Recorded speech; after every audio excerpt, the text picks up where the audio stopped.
मंडवाडी थाना क्षेत्र के लखनपुर निवासी अपहृत अधिवक्ता सुरेंद्र पटेल को सोमवार रात पुलिस ने प्रयागराज से बरामद कर लिया। पुलिस ने बताया कि उसने अपने अपहरण की कहानी खुद रची थी और खुद ही गायब हो गया। पुलिस की टीम सर्विलांस लोकेशन मिलने के बाद वाराणसी से टीम प्रयागराज पहुंची और स्थानीय पुलिस के साथ एक घर से उसे सकुशल बरामद किया। इसके बाद देर रात 2 बजे अधिवक्ता को लेकर टीम बनारस पहुंची और परिजनों को भी इसकी सूचना दी गई। सुरेंद्र पटेल ने बताया कि उसने कई बैंकों से लोन लिया था जिसकी किश्त टूट रही थी। बैंकों द्वारा बार बार फोन किया जा रहा था। उसने तंग आकर बैंकों का नंबर ब्लॉक कर दिया। इसके बाद बैंक ने नए नंबरों से फोन करना शुरू किया। 3 दिन में फिर परेशान होकर उसने अपना सिम बंद कर नया फोन और नया सिम ले लिया। वकील ने पुलिस को बताया कि बैंक से लगातार फोन आने और उससे निजात पाने के लिए उसने एक प्लान बनाया। 27 मार्च को अपने बाइक से 11 बजे घर से निकला। योजना के तहत अपनी बाइक को गेट नंबर 4 फुलवरिया के पास बाइक खड़ी कर दी। इसके बाद अपने भाई के नंबर पर मैसेज किया और फोन स्विच ऑफ कर लिया। वहां से पटरी से होते हुए कैंट स्टेशन पहुंचा और स्टेशन पर खड़ी एक ट्रेन में बैठ गया। उसने स्टेशन पर मुंबई का टिकट लिया और मुंबई जाने वाली ट्रेन को बदल लिया। ट्रेन पकड़कर बिजनौर, हरियाणा, गुजरात होते हुए मुंबई पहुंच गया। उसने बताया कि 29 मार्च को गुजरात पहुंचा और उसके बाद 4 अप्रैल को नया फोन ऑन किया। वहां कुछ दिन रुकने के बाद हरियाणा, पंजाब व मुंबई गया। 14 अप्रैल तक मुंबई में रहा। फिर वहां से निकलकर 14 अप्रैल की रात को मध्य प्रदेश पहुंच गया। मध्य प्रदेश में नया मोबाइल बंद कर पुराना मोबाइल ऑन किया तो पुलिस के सर्विलांस सेल में लोकेशन मिली। पुलिस ने बताया कि उसके एक नंबर पर फोन किया गया तो फोन फिर स्विच ऑफ मिला। इसके बाद उसकी बरामदगी के लिए महाराष्ट्र व ग्वालियर के लिए टीमें रवाना की गईं। तीसरी टीम ने सर्विलांस एसओजी व थाना मंडवाडी तकनीकी निगरानी से लगातार दोनों नंबरों को ट्रेस कर रही थी। इसके बाद जबलपुर मध्य प्रदेश से आ रही ट्रेन से सुरेंद्र पटेल प्रयागराज रेलवे स्टेशन पहुंचा, जहां पहले से मौजूद पुलिस ने बरामद कर लिया। वर्कआउट किए हैं, डॉक्यूमेंट क्या है पूरा मुद्दा है ये कि 27 मार्च को अचानक जो है अधिवक्ता श्री सुरेंद्र पटेल जी यहाँ मड़ुआडी से गायब होते हैं और एक मैसेज अपने परिवार वालों को ऊपर छोड़ जाते हैं कि गेट नंबर 4 पर मैंने मुझे खतरा है, इस तरीके का मैसेज छोड़ करके चले जाते हैं। उस पर जो है घर वाले परेशान होते हैं और अंतोगत्वा जो है FIR रजिस्टर्ड की जाती है अपहरण केस में। और चूँकि अधिवक्ता थे इसलिए जो है और भी संजीदगी के साथ जो है पूरी टीम, हमारी सर्विलांस टीम, एसओजी टीम और स्थानीय थाने की टीम, पूरी टीम, हमारे डीसीपी साहब जो टेक्निकल हेड रहे, एकदम पूरा का पूरा जुट गए। और किसी तरीके से पहले तो कुछ मिल नहीं, क्योंकि पुराने जितने भी नंबर थे सब बंद कर लिए गए थे। तो बीच में कहीं एक सेकंड हैंड मोबाइल खरीदा था, उसकी सूचना पे जब वो कराया गया तब जा कर के इनका लोकेशन ट्रैक हुआ। सबसे बड़ी बात कि इस बीच में 15-20 दिन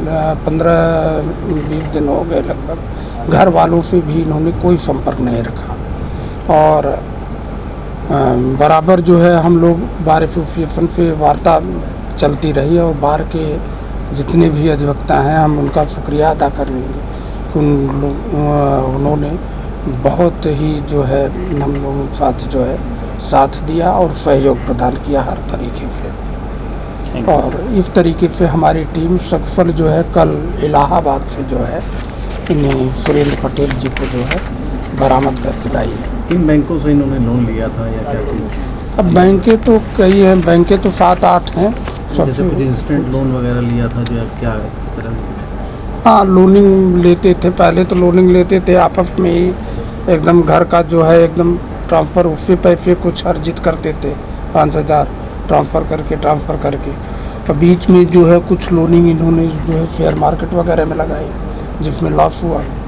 वो चीज़ें। तो किस तरह से इनको प्रताड़ित किया जाता था या लोन अधिकारियों द्वारा? नहीं, अब ये तो विवेचना का विषय है। निश्चित है जिस बैंक से लोन लिए हैं तो बैंक वाला तो वसूली के लिए फ़ोन करेगा ही, इसीलिए जो है अपने पुराने सारे फ़ोन इन्होंने बंद कर लिए थे कि किसी से कोई संपर्क ना हो पाए, हो पाए।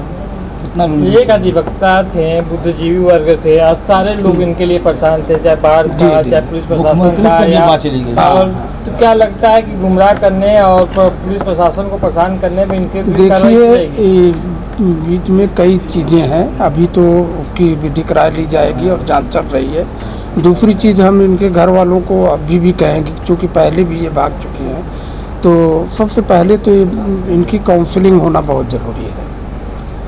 आदमी किस हालात में है, कैसे डिप्रेशन में जाता है या मानसिक स्थिति उसकी क्या है, तो घर वालों से मेरा हम यही अनुरोध करेंगे कि सबसे पहले तो इनकी जो है काउंसलिंग कराई जाए और एक अच्छे मानसिक चिकित्सक से जो है इलाज भी करवाया जाए। अगर वैसे दूसरी बार भागे हैं? हाँ, ये दूसरी बार। कितना लोन लिए थे ये? अब ये एग्जैक्ट नहीं बता सकते। बातचीत में कुछ पता चला कितना लोन? इन्होंने 4.5 लाख की हाँ, लगभग 4-5 लाख के बीच में सर, है। जब ये बाहर वहाँ थे तो कोई मदद भी कर रहा था इनकी? नहीं, अभी तक नहीं। किसी से 7-8 हज़ार रुपये खुद इनके पास थे जो ले करके गए थे, वही सब खर्च कर लिया। देखिए इतना बड़ा केस वर्कआउट होने पर हमारी सर्विलांस एसओजी टीम और थाना मड़वाडी की स्पेशल टीम और जिसका नेतृत्व जो है हमारे एडीसीपी साहब टी सरवन साहब कर रहे थे, कमिश्नर महोदय द्वारा जो है पूरी टीम को 1 लाख रुपए का जो है पुरस्कार दिया गया है। लग रहा है बहुत बड़ी ये पुरस्कार की राशि भी है। हाँ, बड़ा काम नहीं, बड़ा काम भी है, बड़ी पुरस्कार की राशि भी है।